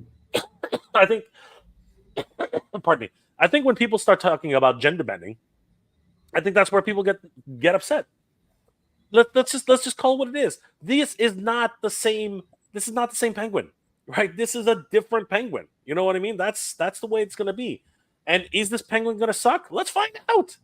Don't condemn something just because the idea doesn't jive with you at first, right? You might be depriving yourself of one of the best performances of a Penguin, the best character writing for a Penguin that you've ever seen, right? Something which really will capture your imagination, and you're depriving yourself of that chance. Again, if that Penguin turns out to be the worst Penguin that's ever been written, the worst idea of what the Penguin should be to Batman, then absolutely 100% stop watching it. But right off the bat, just to say, nope, that's not my Penguin, I don't want to watch it, that's still your choice. You can go ahead and boycott whatever you like. but keep in mind, you might actually be depriving yourself of a great experience, right? You might even be depriving yourself of the worst experience ever. But again, you'll never know until you actually see it. Well, I guess you'll find out, after the reviews come out, whatever. But the reality is, with specifically for Master Universe Revelations, so many false news and false reporting on that, just because people didn't like what was happening around it, deprived everybody who didn't watch it of an incredible series, in my opinion. All right, and people have watched it since, and they're like, why didn't I watch this earlier? And they have regretted it. There's also this too, like there's so many people that work on those shows, right? Like watch them, give those people the chance to have their work be shown, and then sometimes it takes time for some things to like percolate and mature, and for the audience to catch up to whatever the vision was. And as Jay said, sometimes it just sucks, right? But not everything you're going to like, and not everything is going to be like an across the board hit. And some things are just like almost like niche hits where a very small portion of the population likes it, or of the audience likes it. But it doesn't mean that it shouldn't exist, because sometimes it just takes a long time. Music's like that as well too. Yeah. Again, if it's your choice at the end of the day, you can choose to watch things. You can choose to boycott things. That's fine. But if 10 years, if 2 or 3 years down the road, you decide, what the hell, let's watch it, and you suddenly realize, shit, I should have watched this years ago. That happens too. Right. So I've always been of the opinion, at least take a look. Right? Like I said, I watched Thundercats Roar. I couldn't make it past the third episode, past the second episode. I couldn't make it. Right? There was just too many things, which that style of animation just does not jive with me. The whole, I just don't get it. Like it's nonsensical to me, and that I'm not afraid to say that style of animation, that whole version of Nickelodeon, or whatever the heck you want to call it.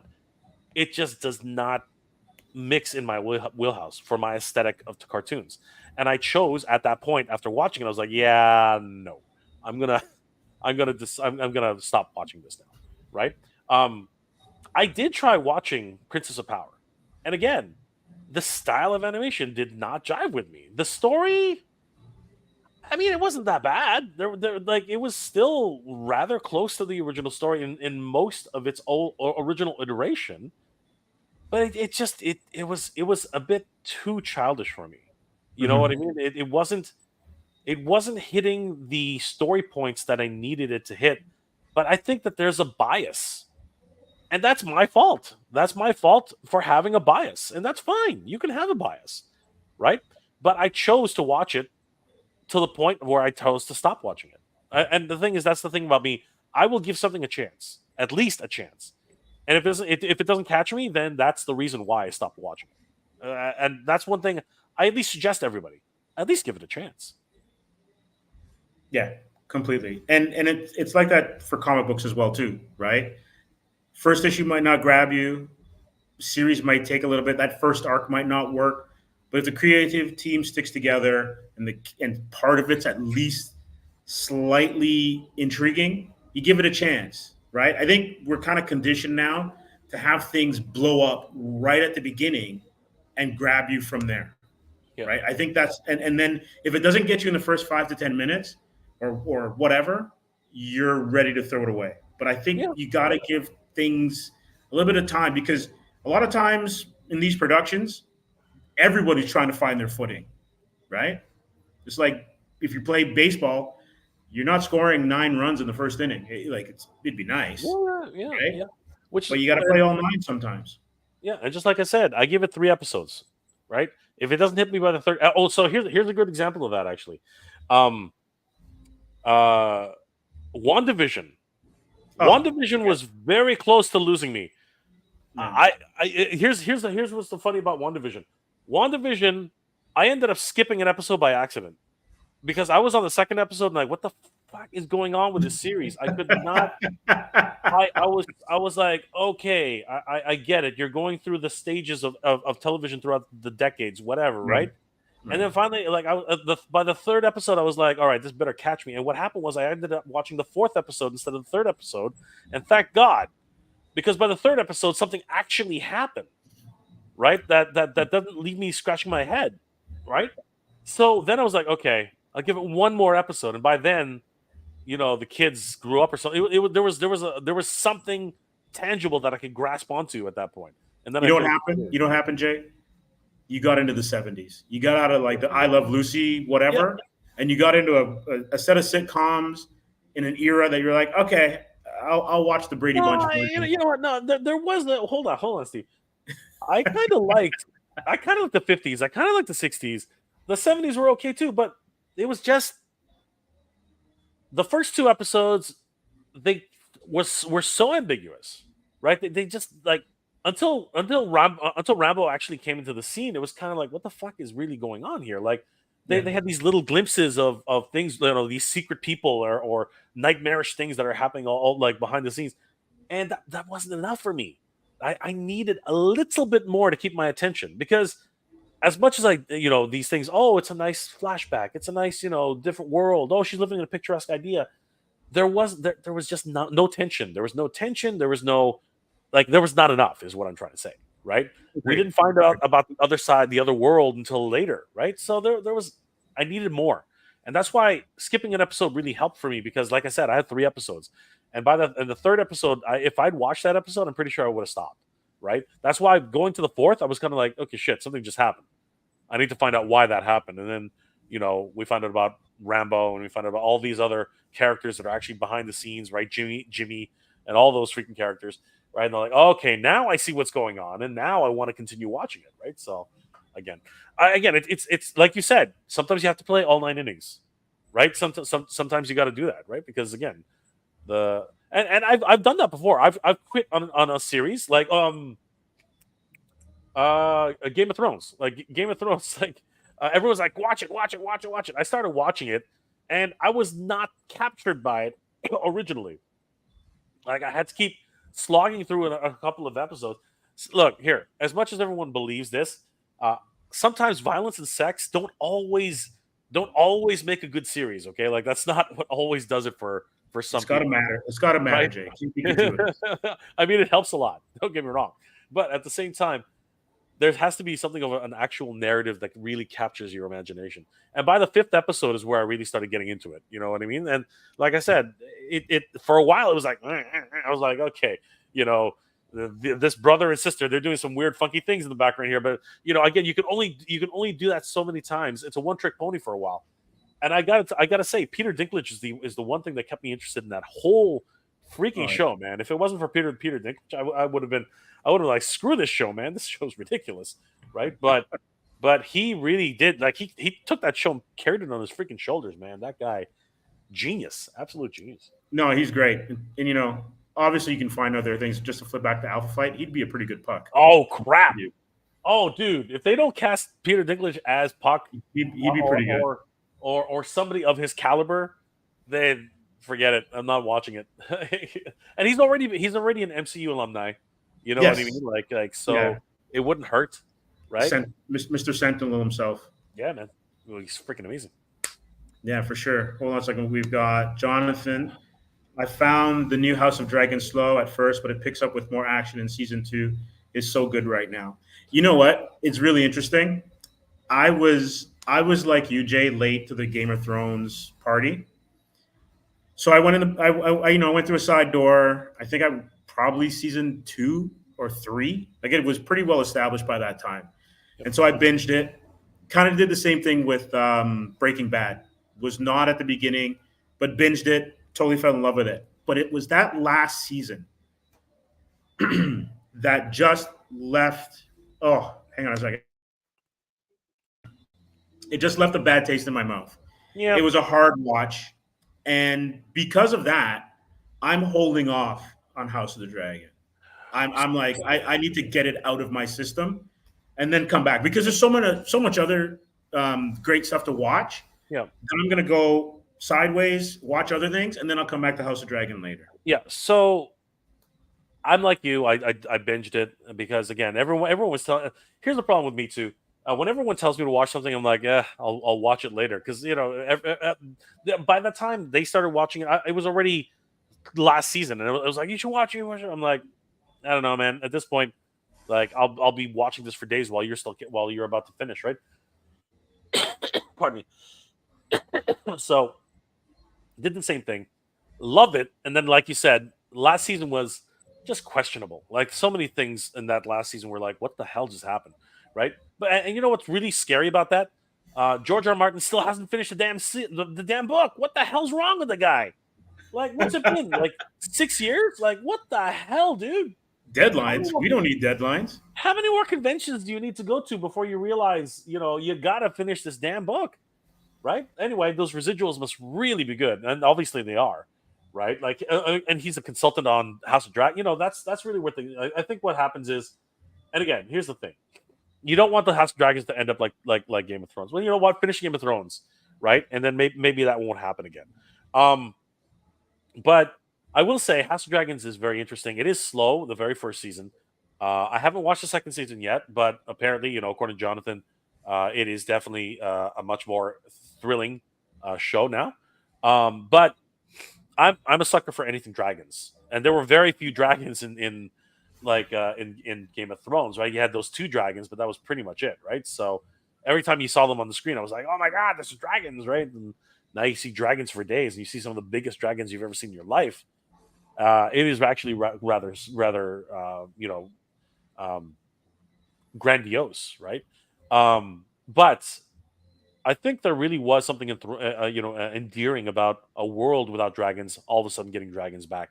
It's that kind of thing, right? Where they've diminished so much that they just the whole world had changed, right? I think that was what was very as I said, compelling about the House, about Game of Thrones. The House of Dragons. It's interesting again seeing, dragons at their peak, right? And the houses who originally ruled the lands as powerful as they are, and now the power play that happens between the families, the kinslaying, right? So it's an interesting thing. The one thing that's getting me now is Lord of the Rings, the Rings of Power. I watched the first season of the Rings of Power, and I'm not like an aficionado for Lord of the Rings, but I know a lot about the lore, so I have a unique perspective on that because I was watching it and I was like, that never happened. This never happened. What the heck are they talking about? They're like all this stuff that was happening. Galadriel, who the hell is this person this is not Galadriel. There was a lot of that going on. And there are a lot of talking about that, we're talking about changes and stuff like that. There were a lot of people, a lot of diehard Lord of the Rings fans who were like, this is not right. Like, how dare they? Blah, blah, blah. And I'm sitting there with my brother, who's also a huge fan of the movies. And we're both looking at it like, yeah, this is weird. This is weird. But at the same time, it's done so well. The cinematography is amazing. The costume design, the prosthetics, the direction is actually done really, really well. The story itself is not Lord of the Rings. It's not. Like, if you're looking for a Lord of the Rings, don't watch. If you are a diehard Lord of the Rings fans, don't bother watching this because you're not going to get Lord of the Rings. You're going to get this is a fanfic. Okay, the Rings of Power is a fan fiction. Like, it is a what if story. What if Sauron did this? What if Galadriel did that? What if what's his name? What's it called? Elrond. What if Elrond went and did this? What if the dwarves were friendly to it's a whole what if story.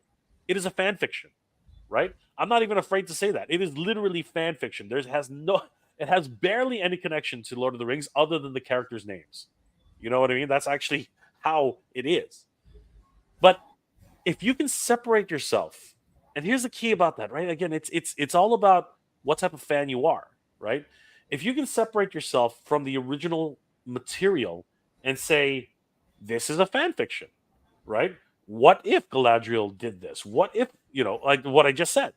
If you can go ahead and say, okay, let me watch this with open eyes, let me see what happens here, and is it decent enough that I'll continue watching it?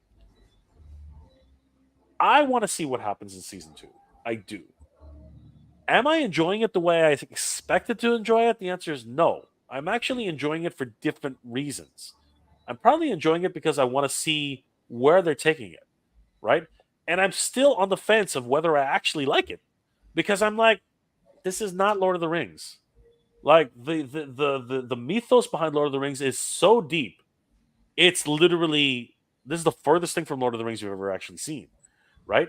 They're writing their own lore in a lot of ways, and in some ways, there's a lot. There's a lot to take away from that, but in a lot of ways, you're pissing off a lot of your fans because seriously, if you were going to call it anything, don't call it Lord of the Rings. I think that's really where a lot of fans are having a hang up with.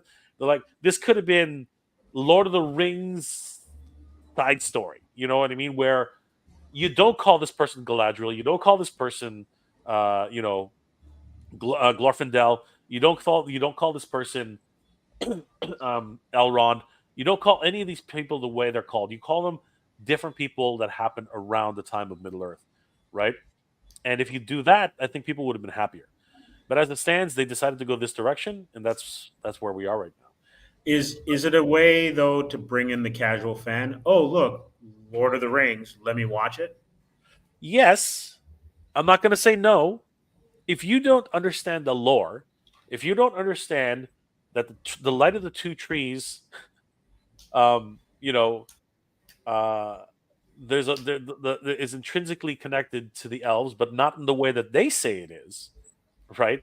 If you understand that Galadriel is not a warrior, she's just a high elf who wields a certain power, right? If you understand that the dwarves were created by one of the many gods in Tolkien's world, and they actually really do not like elves for a very specific reason. Then you can basically say, sure, a casual fan who has no idea about that is probably going to enjoy this at a certain level. I'm enjoying it at a certain level, right? Is it going to bring you in to watch more? Probably, right?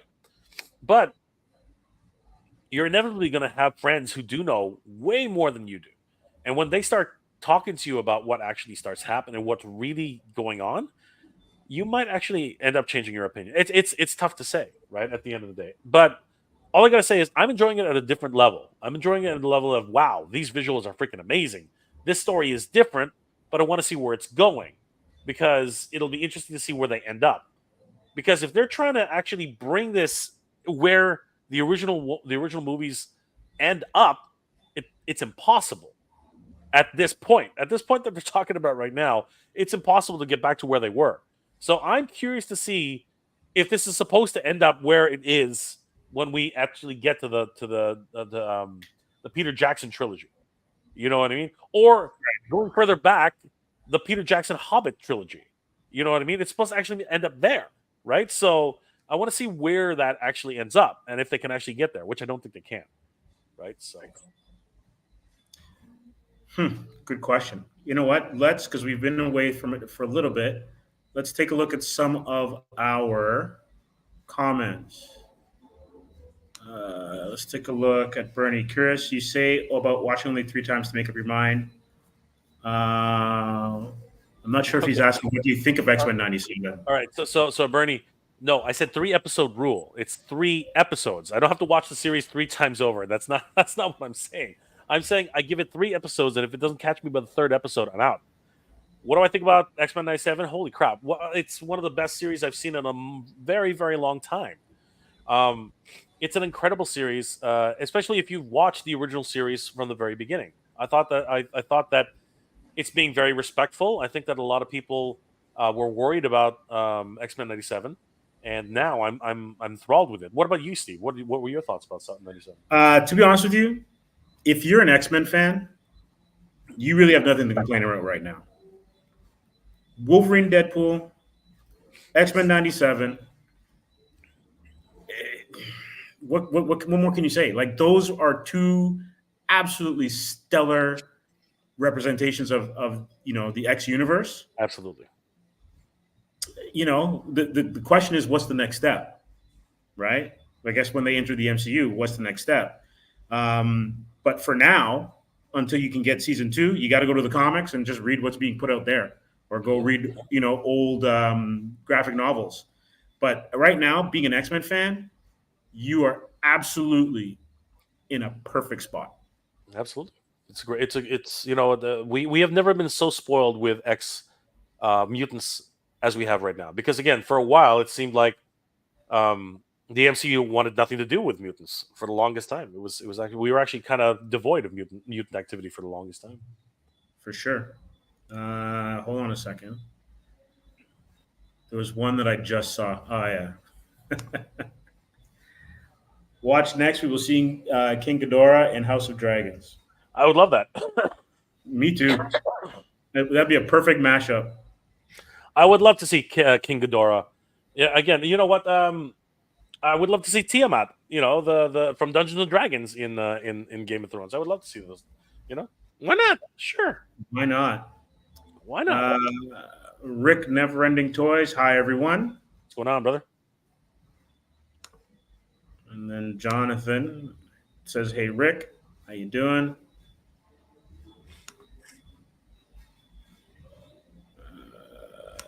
And Rick's, we don't have to judge a book by its cover or its trailer. You do have to see. You do have to actually watch it. You have to get to know it, right? You have to understand it. Yeah. And if you don't like it, you don't like it. We don't have to be friends, guys. We don't have to be friends. Yeah, no, totally. So, Jay, I just want to ask you something, because you were in San Diego. Yes, sir. And they just had the Eisner Awards, right? Oh, for the top comic book creators of the past year. Mm-hmm. Did you hear anything about that on the floor? Was it ever anything that was like, things are being announced right now, come to a specific panel room? Or was it just like, if you didn't read the program, you didn't know? You know what? It really is sad. Nothing is announced at San Diego Comic-Con. Nothing.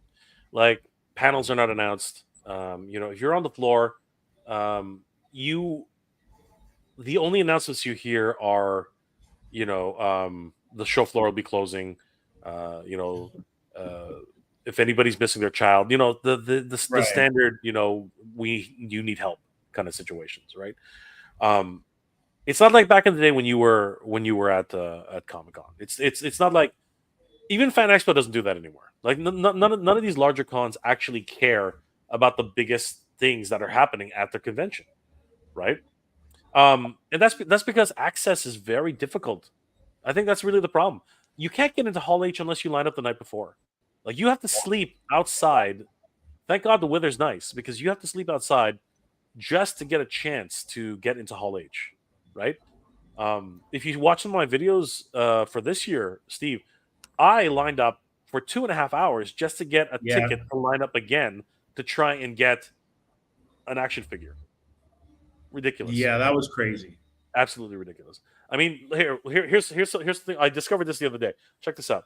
So you can actually see a visible tan line now. Oh wow! On my arm. So that's not farmer's tan. Is that toy lineup tan? That's my shirt tan, because at one point I had my shirt up like this because I was actually. Yeah, you can actually see it. That's how long I was out there in the sun, right? You can see the visible line. It's literally right there.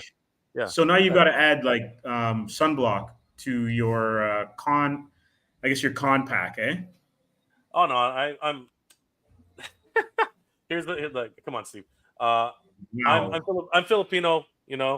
I'm a darkie. It's I turn black in the sun, man. Like that's how it happens. If I'm out there long enough, melanin or no melanin, a little sunblock, especially the way things are nowadays, it's necessary. No. That is not untrue. You're right. You're actually right. Yeah. I am peeling in certain areas, so that's not untrue. You're right. The sun, most of the there is a hole in the ozone layer, so we're not as protected as we used to be, and of course, skin cancer is a major concern for a lot of people. So, yeah. But still, though, that's impressive that you got roasted like that. Dude, I told you 2.5 hours in the San Diego sun. It was crazy. I mean, it's probably doubly worse for you now, right? Where you are, Barbados has got to be Oh, really hot. it's so hot. You could cut the heat with a Yeah, knife. that's the thing. It's the most humid it's ever been. In all my trips down here. Absolutely. But to say that there were any uh, visual, like audio cues or visual cues that anything was happening, no, nothing like that. Like, And it's weird too because like I know it kind of defeats the purpose of being at the show, but I would have loved a live stream for some of those panels, including the Eisners, like just like the Oscars. You could go to the Oscars, but it would be amazing to see, at least a portion of this of the proceedings where people are being nominated and people are getting their awards. I would love to see like Artist of the Year or mini series of the year or something like that. But I guess that's something that will have to be pushed by the organizers. even the Joel Schuster Awards, they're not broadcast or no, most of the time you just hear about it in publications or anything like that. I live streamed my panel, right? I live streamed my panel, and again, I didn't have very good reception. I couldn't count on the organizer to do that for us, right? I'm recutting it now because the audio quality was just so bad. I have a better idea for next year when I actually put another panel together, but Right. um, I think the other problem is, truthfully, that Comic Con is not. Even though okay, I'm gonna get roasted about this, but Comic Con is not really Comic Con anymore. It's more like pop culture. It's more of a pop culture icon than it is Comic Con. Yeah. Comics are. I'm not gonna say they're the lowest on the totem, but they're not as heavily the emphasis is not on comics anymore. It's not, right? It's on exclusives. It's on um, celebrities. It's on announcements, right? It's all about it's a lot of it has to do with that. But and I will say this: there are a lot of huge announcements for comics at Comic Con. But as I've just mentioned, nobody says anything about them, right? You have to know what the program guide says, and if you don't look at the program guide 2 weeks before, you're not going to know not going to know what's happening, right? I had to plan out my entire weekend based on the schedule, and it was a roller coaster for me. I didn't make it to everything. I did not make it to everything. Like some panels were on top of each other. It was crazy. It was an absolute crazy weekend for me. I wish I had the extra day, but it is so expensive, so expensive. Yeah, yeah, I can see what kind of a cost that would be. Like if you're lucky enough to have that be your home Yeah. convention, right? Then that kind of works in your favor. I guess we're kind of lucky because Toronto's a pretty big con, or if you live in New York, the New York con's kind of big, and those cons are also easy to get to, depending on where you are. If you're like on the Eastern Seaboard, but to travel basically across, from east to west for San Diego Comic Con, and then accommodations, and then if you're in Canada, you have to worry about the exchange rate. You can see where that can kind of be a bit prohibitive. And I'm just going to put Jonathan's last quote here, where he says, "That's how Fan Expo works these days. They carry you in your dealer's room and spending money. Comic Con, you have to pick a hall to line up, and you don't get to see anything else because you're in a line." Um, that's kind of true. Like you will miss things, and if there's a conflict or if there's like a drawing contest, because I know they have a lot of those on Fan Expo, and you got to almost kind of choose what you want to see that year. And if by any chance you have a photo op, then you're going to miss other things because you're waiting in line for your photo op, right? You got to pick and choose. Yeah, no, it's like any event. At the end of the day, things are going to overlap. Um, and yeah, you're not wrong. You got to pick and choose. I mean, like your priority level is where it's at, right? If you were hoping, if this was the only chance in your lifetime that you're ever going to see three of your favorite stars, in one place, right? Convenience is definitely a factor, right? But you really do have to choose who is the most important out of those three, because oftentimes their signings are at the same exact time. And even if you buy slots for all three, your opportunity window is only like half an hour or an hour. And you and I've seen it firsthand, Steve. Half the time they block you out, and what they end up doing is you're guaranteed a signature. They'll mail it to you, right? Right. They will mail you a signed copy. But you wanted to meet them, or you wanted to say, "Hey, I'm a huge fan," or get at least as close as possible, right? I mean, that's what you were hoping to do, but no, that's not how it works anymore, right? If you're Unfortunately. like like if you watch my videos, Danny and I were there at the crack of dawn every day because we knew that we were trying to get in there just to get an exclusive, which would sell out by the first hour. That's how nuts it gets, and I had to pull some pretty big tricks. Again, knowing my way around conventions and everything, I had to pull some pretty big tricks to get into that hall before everybody else did. Right, so it was not easy, right? Because you'll notice when at one point, I'm there's a huge line ahead of me. All of a sudden, boom! I'm inside the convention center. How did that happen? Well, let me tell you, it wasn't easy. All right, so. And I'm not going to tell anybody how either, so stop asking.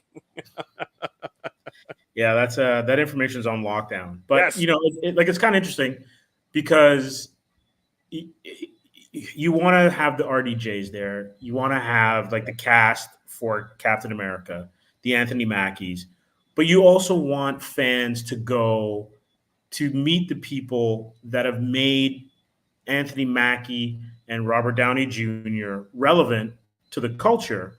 And those are the artists and the writers that created those stories or are creating current stories, right? So whether you're like a Becky Cloonan or Fred Kennedy or Jimmy Palmiotti, anybody who's a comic book creator, and your work's there, you get to meet them, you get to even learn from them in turn. Like if you get to go to their tables and talk to them, the artists are open to meet their fans and meet the people that are interested in it. And in a way, it kind of reminds me of the stuff you would hear about like the old Disney artists that did the animation. And when you would go to Disney World, they're kind of off in a corner somewhere, not getting the kind of adulation that the person in the Mickey Mouse costume would get, or like the rides would garner. Like it would be nice if those people were the people that were getting a lot more shine. It's funny, right? I mean, Steve, you and I have been, involved in comics and in popular culture for a long time, right? And it's only become recently that some of the biggest stars, right, have been writers, right? At one point, writers were kind of like, just pushed to the side. Nobody cared about writing. It was always unless you were like a Frank Miller or a Marv Wolfman, a legendary writer, right? Oh my gosh, the names are slipping my memory right at the moment, right? But seminal series coming from like some of the biggest writers. But you're right. After Image, it was an artist game. Yeah. It was because again they became superstars, right? The McFarlanes, right? Jim Lee was always just a force in and of himself, right? But the Will Portacios, all these guys, right? Greg Pulo, right? Everybody, right? Even someone like freaking Rob Liefeld, who again, like we all laugh about it, right? But I mean, the guy's got talent. At the end of the day, not only talent, he's got his finger on the pulse, in terms of what people want. Sure. Right. Sure. Yep. And I don't care what anyone says. You can argue from an artistic point of view that some of the biggest artists aren't the best drafts persons. Sure. But their art connected to the public and some of the characters, because like Rob's also not just a straight artist. He's creating characters. Yep. Right. Those are the people that in however they have been able to translate what's in their brain through their arm onto the page, have people completely enamored with the world that they've built. Absolutely. And you can find a host of people that draw better than them, but they're not going to sell the same because their work doesn't speak to the audience. Yeah, there was an energy that Rob brought to to the industry, and that's exactly why he's as successful and it still has fans. No matter which way you cut it, he's got a lot of freaking fans, right? But as I was alluding to earlier, writers had no skin in the game at one point, right? They were just, you're a bunch of freaking typing monkeys, right? No, that's what a lot of the people were like, because people didn't realize the value that writers had, back in the day. Even Stan Lee, yeah, he's an editor, and Steve Ditko and all these guys who were making these wonderful comics. But it's not until later that they were really given their due. You know what I mean? Of course, Stan Lee being a front man and being out there and really pushing the industry as it was. But now you have so many guys like Silvestri and a lot of guys who basically were like, they led the way for a lot of people to say, hey, you know what, writing is integral, is absolutely important to comics. And now these guys are just as big as any artist out there, right? They have their, like, people come just to see these guys and talk to them about this storyline and that storyline and what you brought, the energy that you brought to this. I didn't think that I could get back into comics again, but you brought me back in because this storyline was so compelling, and I can't believe you made this happen, and that kind of thing. No one would have thought about that like back in the 90s or the 80s, right? It was artists, right? So it's incredible how we there was that explosion though with like the Alan Moores, the Garth Ennis's, yeah, like where Frank Miller, even though he had drawn, but his writing on Daredevil as well as on Dark Knight, like those are stories that stick in everyone's minds. And you're correct. And a lot of times what used to happen is you needed a writer to be teamed with an artist that could translate their vision. Yes. Right. That's like because again, it's still a huge team, right? Yeah. Like it's a big process. Like you can have a great screenplay, but if your director sucks, good luck. Absolutely. And you get a bad cast, good luck. Absolutely. Right? It's all in the teamwork that these people have, right? Again, because if you don't understand what they're trying to say, if you don't see it in your head, and you can't draw it, right, then it's just going to be wasted paper, right? At the end of the day, I can tell you from personal experience, Atrium, which is the book that I've co-created with the crew at Comix Asylum, with Peter Van Horn and this is how tired I am, but Greg Parkin and and Vaughn Joseph, and also our superstar artist, Lucas Filappi. Without Lucas, we just have words and an idea, right? Lucas is able to translate what we wrote and created into some beautiful pages. Into the first 3 issues are absolutely gorgeous to look at, and then when you bring in our colorist, it totally finishes off where it started in our head, where it was an idea, and now you have something that's actualized. And so you need that full team to move forward to produce something. If you then produce it and then you still need a marketing team, that helps as well too, right? Because that's what gets you from kind of like out of the indie shadows into the spotlight. But if you don't have writers and artists working in tandem, then the medium suffers, and then you don't get Wolverine and Deadpool movies that can bring in 550 million. Yeah, absolutely. And again, it's just a cyclical nature of shows too, right? Because as we mentioned, Comic Cons back in the day, right? They were all about the artists. They were all about the creators, right? Of these properties, and it was very much focused on the community. Now it's, as we mentioned earlier, casuals. A lot of people who are not fans. They're just they watch the movies, they enjoy the cartoons, they're not invested the way we are, right? And these mega shows, they're now catering to them, right? They're catering to the casuals, right? When you go to these shows, there's a lot of experiential activations that go on. Come to the TARDIS. Get transported to another world. This kind of thing, right? Get on the Star Trek, get on the Starship Enterprise, and take your picture with a Metreon. Things like that. Like all these experiential things that happen at Comic-Con. Take a picture in SpongeBob's house. Things like that.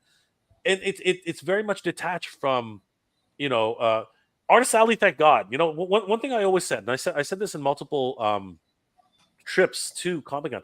I actually joked about it. So I was like, oh, thank God, there's still an Artist Alley here, right? There's still a place for artists to be in Comic-Con, right?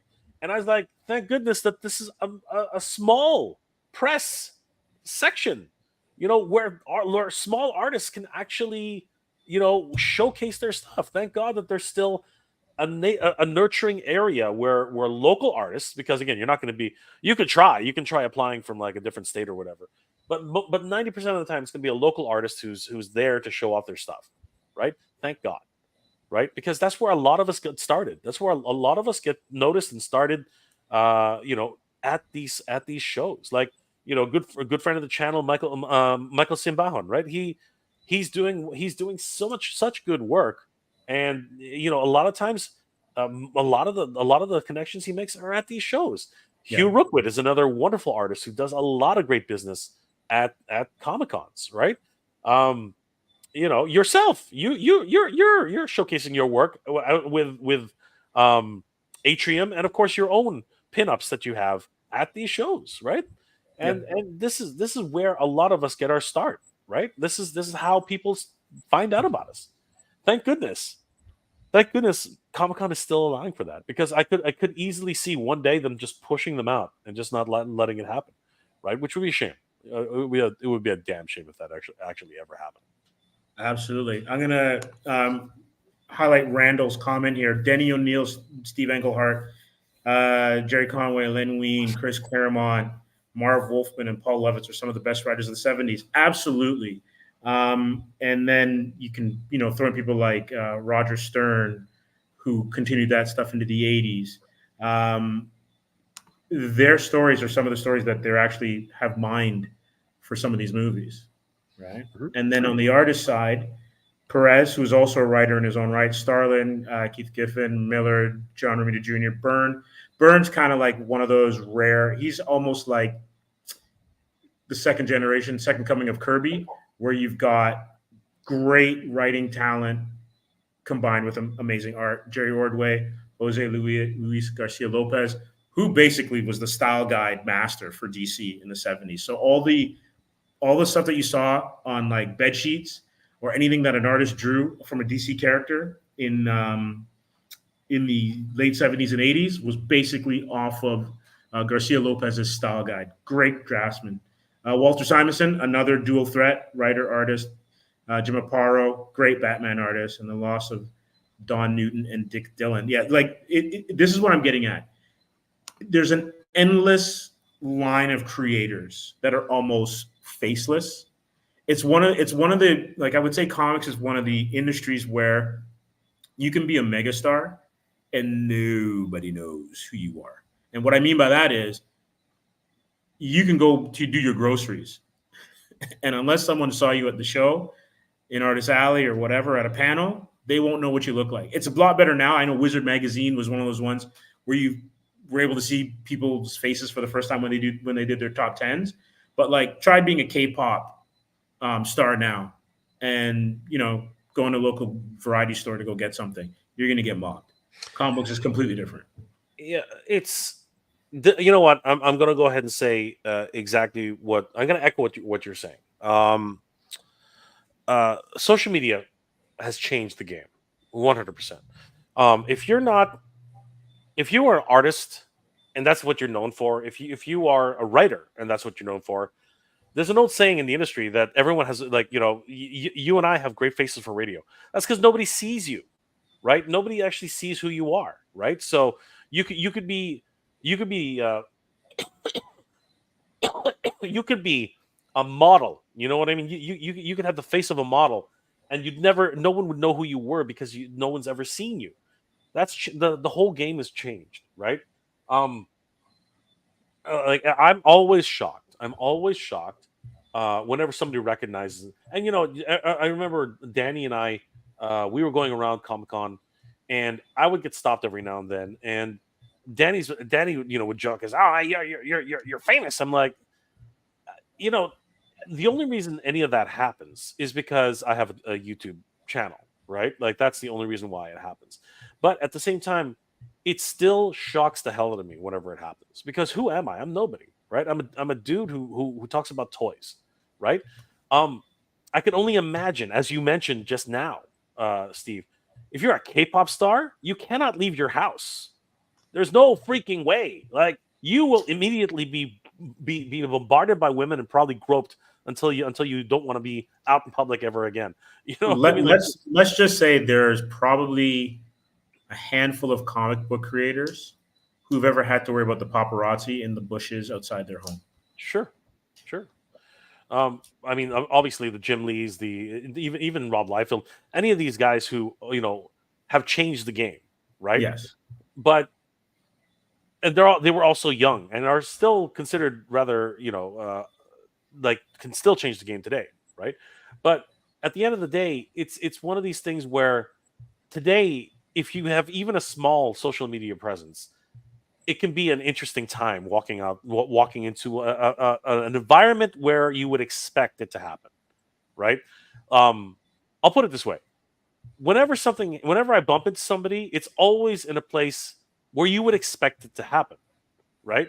So, for example, if I'm just walking around a mall at a Toys R Us, there's a good possibility someone's going to recognize me, right? So, and that's when I'm like, oh, cool, dude, nice to meet you, whatever. If I'm at a convention, that doubles in exponentially, right? But it got really weird when I was in the middle of literally, I was in farm country, and somebody actually recognized. I was like, what the hell just happened there? Like that's where things got real. I was like, what just happened? And I was like, okay, this is getting strange now, right? Because if people are actually recognize you in the middle of nowhere, Canada of all places, Canada, middle of nowhere, like there's something going on, right? Social media is scary. Okay, that's what I'm trying to say here. All right, social media is a scary thing, and it's all fun and games. It really is. It's all fun and games as long as you keep it in perspective. You know what I mean? Like this is just a way to get information to people, and everything that we do here, you, Steve, me, everybody who truly loves what we do and truly appreciates the art form that we have come to uh, champion, right? We we do this because we love it, not because, let's not get this twisted, okay? You're not going to get rich doing this, all right? No matter what everybody, there are people out there who think, oh, you're Mega J Retro, you must bring in thousands of dollars a month. No, I don't bring in shit, okay? Like seriously, there's no money in this, all right? If you're going to do this, you do this because you love it. Let's just make sure that distinction is known, because you're not going to make any money off of this. You're not. All right. Going to Comic Con this weekend, I am in the hole big time this month. Okay, like I got to figure out what I got to do for the next couple of weeks. So all I'm saying is, social media is powerful. Social media is amazing, but go in on it. If you're okay, let me put it this way. I'm gonna drop it out to this, but if you want to be successful at this, whatever this is, whether it's YouTube, whether it's Instagram, whether it's Twitter, TikTok, whatever the hell it is, be sure it's something that you love doing, because you're gonna get tired of it pretty quickly. Okay, you are gonna get really tired of doing the same thing over and over and over again, and just to get 200 followers, 300 followers, 1,000 followers. And trust me, it doesn't happen overnight. This is a lot of fucking work. Let's put it that way, and that's all I got to say about that. Because really, the reason that I do this, the reason that Steve does this, the reason that any of us want to do this is because we love this. All right, we love doing this. Right? Steve knows more about comics than I will ever know. I know more about toys than anyone should know. You know what I mean? There's just a whole bunch of things that you really gotta do, in order to actually, really want to do this. I think that's really where it is. Yeah, for sure, for sure. And we appreciate everyone who has been tuning into the stream, filling the comments. We really appreciate you taking the time out of your busy schedules to, sit in with us and chat. There's a lot that we covered today, and we've got some great streams planned for you in the next couple of weeks. And Jay, I think we should probably wrap it up because we're over the 2 hour. Absolutely. But I did want to say, guys, that for those of you tuning in from my channel, Mega J Retro, please, we've had a lot of great discussions, a lot of great back and forth. A lot of people here are very invested in comics, as it's obvious by many of your comments. Please subscribe to Comix Asylum on YouTube. Because Steve doesn't just do this with me. They actually do deep dives and interviews with other great creators and writers and artists on Comix Asylum, the YouTube channel, as well as their podcast. So if you guys definitely subscribe to Comix Asylum on YouTube, and of course check out their podcast, because if you want up-to-date information on anything comics, and of course they have all the latest trailers that are fed to them, so you guys do not miss out on that. Definitely subscribe to Comix Asylum on YouTube, and of course all of their social medias, because you guys are gonna have a blast. Yep, and any of our crew, the Comix Asylum crew, please subscribe to Mega J Retro. You're gonna get your fill of toys and toy knowledge. You'll become like a toyaholic before you know it. So it's all good. Comics are cheaper. Comics are cheaper. yes, they are for sure. Are a lot cheaper. All right, excellent. So I think we're going to wrap it up with that, and we will see you all next week. Thanks, guys. All right, great.